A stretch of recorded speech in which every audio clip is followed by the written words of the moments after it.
वंदे मातरम दोस्तों, आप सभी का बहुत बहुत स्वागत है। मैं विवेक चौधरी। प्यारे साथियों, आज की इस वीडियो में हम जानेंगे कि चीन ने जो भारत में घुसपैठ की है उसके बारे में पूरी जानकारी आज की वीडियो में हम लोग जानने वाले हैं।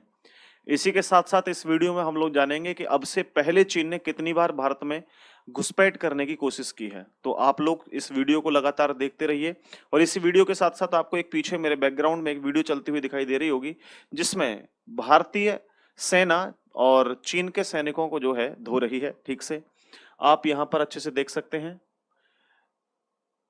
इन चाइनीज सैनिकों का जो है अच्छे तरीके से जो है भूत उतार दिया है भारतीय आर्मी ने। तो दोस्तों, इसी को जानेंगे ये पूरा विवाद क्या है, और इसके साथ साथ जो विवादित चीजें जो पहले से रही 1962 के युद्ध के बाद से ही, उन सब को आज हम जानेंगे।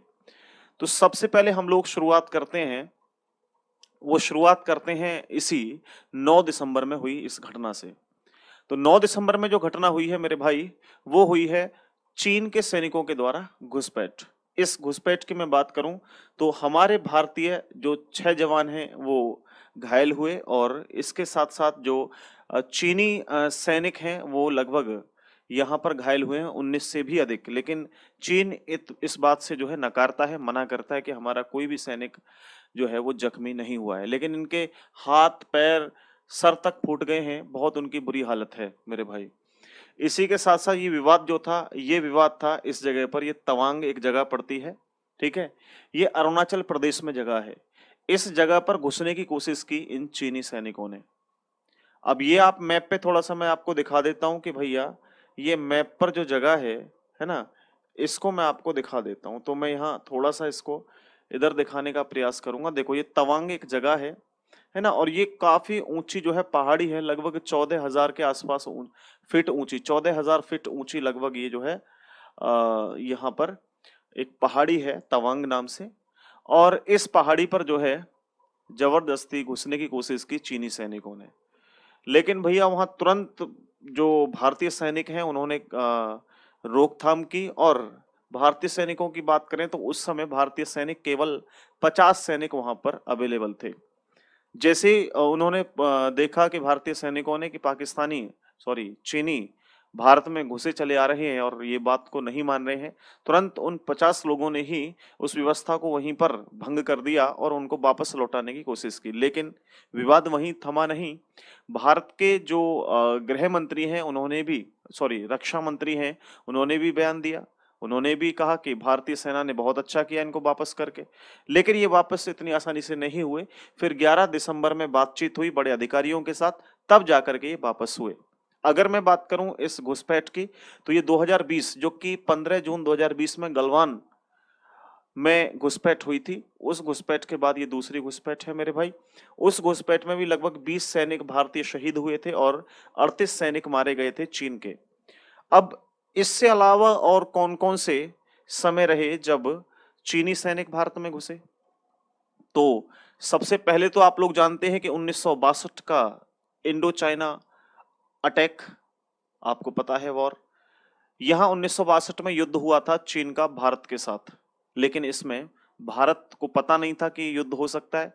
तो भारतीय सेना उस समय इतने ज्यादा जानकारी में नहीं थी और एकदम ठंडे वस्ते में थी, बिल्कुल आराम से थी। इनको नहीं पता था कि ऐसे युद्ध हो सकता है, कोई पीठ पे वार करेगा। क्योंकि वहां पर तिब्बत का क्षेत्र था और तिब्बत में विद्रोह चल रहा था। उस विद्रोह के चलते एक दलाई लामा व्यक्ति थे, वहां के गुरु, उनको भारत में शरण दी गई। अब इससे नाराज हुआ चीन, और चीन ने जो है अटैक कर दिया भारत के ऊपर। लेकिन यहाँ पर चीन जो है जीत गया, भारत हार गया था उस समय। लेकिन कई जगह पर जो है भारतीय सैनिक बहुत ज्यादा मजबूत साबित हुए। इसके बाद ये 1962 के बाद लगातार कुछ वर्षों के बाद घुमा फिरा करके अटैक कर रहा है। आप इसके बाद देखेंगे 1962 के बाद 1967 यानी कुछ ही वर्ष के बाद, यानी 1967 में चीनी पड़े कमजोर। चीनी कमजोर क्यों पड़े? क्योंकि भैया नाथुला एक पास है, आप देख पा रहे हैं, ये नाथुला पास है।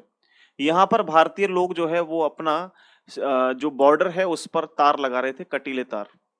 यहाँ पर जब ये कटीले तार लगा रहे थे, क्योंकि यहाँ पे एक यातुंग लासा व्यापार मार्ग है, ये चीनी जो है वहां पे घुसने की कोशिश करते हैं। तो भारतीय लोग क्या करते हैं वहां पे, जैसे ये रास्ता है ना, ये पूरा व्यापार वाला रास्ता है, तो यहाँ पे ये क्या करते हैं, नाथुला के आसपास जो है ये अपना बॉर्डर लगाने का प्रयास कर रहे थे भारतीय लोग, इसको कवरेज दे रहे थे।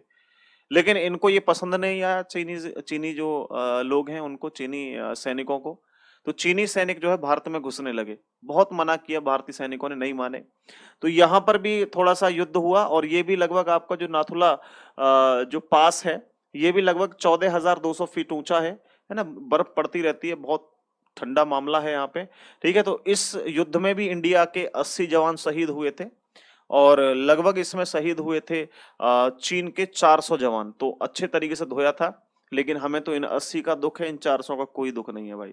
ठीक है, आगे बढ़े तो फिर नहीं रुका, उसके कुछ ही साल के बाद 1975 में चीनियों का हमला दोबारा से होता है। ये तुलंग एक जगह पड़ती है अरुणाचल प्रदेश में, पेट्रोलियम कर रहे थे वहां के भारतीय कुछ सैनिक, अब उनको पकड़ लिया भारतीय सैनिकों को। ठीक है, पकड़ के लिया, उन पर हमला कर दिया। भारतीय जो सैनिक पेट्रोलियम कर रहे थे, वहां पे घूम रहे थे क्षेत्र में, उन पर हमला कर दिया। एक अटैक ये था, लेकिन इसमें कुछ हुआ नहीं, कोई शहीद नहीं हुआ भारतीय सैनिक, न किसी से मारछेड़ ज्यादा हुई। घुसपैठ करने की कोशिश कर रहे थे, हमला कर रहे थे, हमला सक्सेस नहीं हो पाया। लेकिन चीन इस बात से नकारता है कि भैया हमने कोई हमला या हमने कोई अटैक नहीं किया था। इसके बाद कुछ ही वर्ष के बाद दोबारा से 1987 का समय आता है। समदोरांग एक जगह पड़ती है अरुणाचल प्रदेश में। यहां पर भैया, यहां पे क्या होता है, यहां पर आर्मी वाले जो है वो गर्मियों में टेंट में रहते हैं। अब ठंड के मौसम में ये लोग जो है यहां से थोड़े से चले जाते हैं, लेकिन गर्मियों में टेंट में रहते हैं। तो जब ये टेंट से वापस आए भारतीय सैनिक, और जब वापस जाकर के दोबारा देखा, तो वहां पर चीनी सैनिक अपने टेंट लगा करके बैठे हुए थे। मना किया, नहीं माने, फिर धो दिया इनको, चीनी सैनिकों को, फिर वापस चले गए। तो जब ऑपरेशन फाल्गन करके एक हुआ था, ठीक है, उस ऑपरेशन के बाद जो है इनको वापस भगाया गया था। और यहां पर नहीं रुके, इसके बाद आप देखेंगे 2017 में एक और जो है वो होता है विवाद, जिसे डोकलाम विवाद के नाम से जाना जाता है। डोकलाम विवाद जो ये सिक्किम वाला क्षेत्र है हमारा, ठीक है, और ये पूरा भूटान वाला क्षेत्र है, यहाँ पर एक छोटी सी जगह पड़ती है, ठीक है, जिसको हम लोग बोलते हैं डोकलाम। ये चीनी क्या कर रहे थे, ये चाइना है पूरा इधर की तरफ ना, ये चीनी क्या कर रहे थे, यहां पर कोशिश कर रहे थे मेरे भाई कि हम अपना जो है वो रास्ता इधर से बना लें। अब बताओ, अगर वो भारतीय सीमा के बराबर में रास्ता बना लें, तो भारत को कितना नुकसान है इस चीज से? बिल्कुल नुकसान है। क्यों? क्योंकि भैया यहाँ पर ये कभी भी अटैक कर देंगे। और यहाँ पे चिकन नेक हमारी एक जगह पड़ती है, जिसमें हमारी 7 सिस्टर, जैसे मणिपुर है ना, और तिब्बत, ये सारे के सारे जो क्षेत्र है उधर के, ये छोटा सा एक एरिया है जिससे जो है पास होता है 20-25 किलोमीटर का। अगर ये उस पर कब्जा कर लेते हैं तो भारतीय सैनिक फिर कुछ नहीं कर पाएंगे। तो यहाँ पर रास्ता बनाने से मना कर दिया भारतीय लोगों ने, सैनिकों ने, आर्मी ने, और हमारे देश की सरकार ने, कि नहीं बनाओगे। तो ये विवाद लगभग 73 दिन तक चलता रहा, है ना, यहाँ के सैनिक आमने सामने आते रहे, लेकिन फिर बाद में ये मामला जो है शांत कर दिया गया। सड़क को लेकर के ये पूरा विवाद था। इसके बाद आगे देखेंगे, और हम यहां देखेंगे सबसे मुख्य भूमिका जो सबसे खतरनाक हुआ, वो हुआ गलवान में घुसपैठ जो की थी। ज्यादा दिन पुरानी बात नहीं है, वर्ष 2020 में हुई गलवान में घुसपैठ, जिसमें भारतीय सैनिक लगभग 20 जवान हमारे शहीद हुए थे, और हमने बदले में उनके 38 जवानों को जो है शहीद किया या मार दिया था। अब भैया ये बात इतने पे ही शांत नहीं हुई, ये पूरे वर्ष लगभग जो है मामला चला था। तो भारत सैनिकों की तरफ से या भारतीय सेना की तरफ से भी 1 लाख सैनिक लगभग यहाँ लगाए गए, और लगभग 1 लाख सैनिक ही चीन की तरफ से यहाँ पर लगाए गए थे। तो समय समय पर जो है ये अटैक करता रहता है, घुसपैठ करता रहता है। चीन को बहुत मतलब जो है इनका मामला खराब है। ये चीनी देखने में बड़े ऐसे लगते हैं छोटे छोटे, लेकिन इनके दिल में एकदम बहुत मतलब काला घुसा हुआ है। लेकिन अगर हमारे देश में नरेंद्र मोदी जैसे, और जो नरेंद्र मोदी हैं या योगी आदित्यनाथ जी हैं, ऐसे जो राजनीतिक लोग रहेंगे, तो निश्चित तौर पे ऐसे लोगों की कोई औकात नहीं है कि भारत देश में घुस सके। ठीक है, तो मैं तो बिल्कुल सपोर्टर हूं भाई मोदी जी का। आपने मेरी पीओके वाली वीडियो देखी और मुझे अंधभक्त कहने लगे, तो भैया अगर अंधभक्त मानते हो तो बिल्कुल अंधभक्त हैं, क्योंकि हमें पता है नेशनल लेवल पे कुछ किया हो या ना किया हो, नरेंद्र मोदी जी ने इंटरनेशनल लेवल पे तो बहुत बड़ा काम किया है और किसी के बस की बात नहीं है मेरे भाई। तो आप बेशक माने तो हो सकता है कि मैं अंधभक्त हूं, लेकिन यकीन करिए कि मैं किसी का अंधभक्त नहीं हूं। आप कमेंट में बेशक कहते रहते हैं, ठीक है, मैं सपोर्ट करता हूं उन लोगों को जो भारत के साथ हैं, भारतीय सैनिकों के साथ हैं, क्योंकि सबसे ज्यादा हमारे देश के लिए जो महत्वपूर्ण है वो भारतीय सैनिक है मेरे लिए, और नेता राजनेता कोई महत्वपूर्ण नहीं है। जो सेना के लिए काम करेगा वो हमारे लिए महत्वपूर्ण है। ठीक है, तो ये सारा का सारा मटेरियल था। इसको आप लोग एक बार मैप के जरिए देखें गलवान को।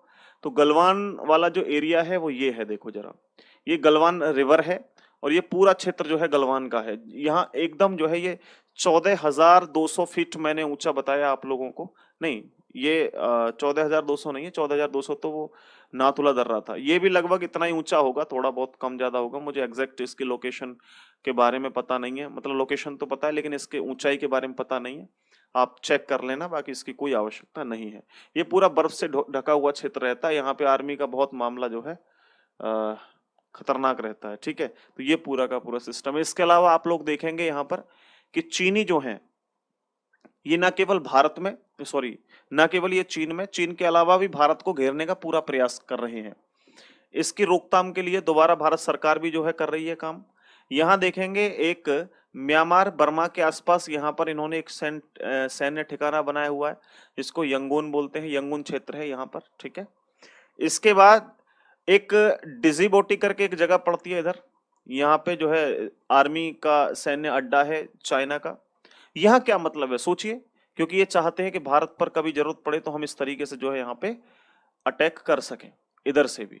इनका ये है। अब श्रीलंका में भी है एक, देखो यहाँ पे हम्बन टोटा में एक जगह है, तो ये यहाँ से भी कोशिश करते हैं कि भैया कभी जरूरत पड़ेगी तो हम अटैक कर देंगे। उसके अलावा पाकिस्तान में है, ग्वादर पाकिस्तान में एक जगह पड़ती है, यहाँ पर भी इनका सैन्य अड्डा है। मतलब इतनी जगह चारों तरफ से भारत को घेरा हुआ है इसने। और इसके बारे में हम एक वीडियो रिसर्च कर रहे हैं, लेकर के आएंगे कि इन्होंने कहां कहां जो है सैन्य अड्डे बनाए हैं। इसके अलावा भारत भी कोई कमजोर नहीं है, भारत ने भी ऑस्ट्रेलिया में, भारत ने भी जो है इधर देखेंगे तो जो एक जगह पड़ती है क्या बोलते हैं उसको, न्यूजीलैंड में, या अलग अलग जगह पे कई सैन्य ठिकाने बनाए। इसके बारे में मुझे एग्जैक्ट अच्छी से जानकारी नहीं है कितने सैन्य अड्डे हैं। मैं नेक्स्ट वीडियो में कोशिश करूंगा कि लेकर के आऊंगा। आपको वीडियो अच्छी लगी हो तो सभी लोग लाइक कर देना, ठीक है, सेशन को शेयर कर देना। इसके बाद आप लोगों के लिए मैं एक छोटी सी इंफॉर्मेशन और देना चाहूंगा। आप में से अगर कोई भी स्टूडेंट ऐसे हैं जो एसएससी, रेलवे या पुलिस की तैयारी कर रहे हैं मेरे भाई, तो आप लोग जो है वो हमारा स्पेशल बैच ले सकते हैं। स्पेशल बैच कुछ इस तरीके से है। अगर आप जीएस का स्पेशल बैच लेना चाहते हैं तो कंप्लीट हमारा 479 रुपीज में आपको कंप्लीट मिल जाएगा, जिसमें हम हिस्ट्री, ज्योग्राफी, पॉलिटी, साइंस और इकोनॉमिक्स में ही आप लोगों को पढ़ाऊंगा। इसके साथ साथ अगर हम बात करें तो अगर यूपी पुलिस कांस्टेबल की तैयारी कर रहे हैं तो उसके लिए भी बैच है हमारे पास। और अगर आप हिंदी स्पेशल के लिए तैयारी कर रहे हैं किसी भी एग्जाम के लिए तो आप हिंदी का बैच ले सकते हैं। रीजनिंग स्पेशल के लिए बैच लेना चाहें तो ले सकते हैं। ये पूरी इन्फॉर्मेशन, ये हमारा नंबर है, इस नंबर पे आप कॉल करके जानकारी भी ले सकते हैं। और कंपटीशन गुरु ऐप को वीडियो की डिस्क्रिप्शन में जाके आप डाउनलोड कर सकते हैं। ऐसी वीडियोस हम लगातार आपके लिए लेकर के आते रहेंगे जो आपके लिए नॉलेज भरी होगी और रेगुलर हम लाते रहेंगे। धन्यवाद। जय हिंद, वंदे मातरम।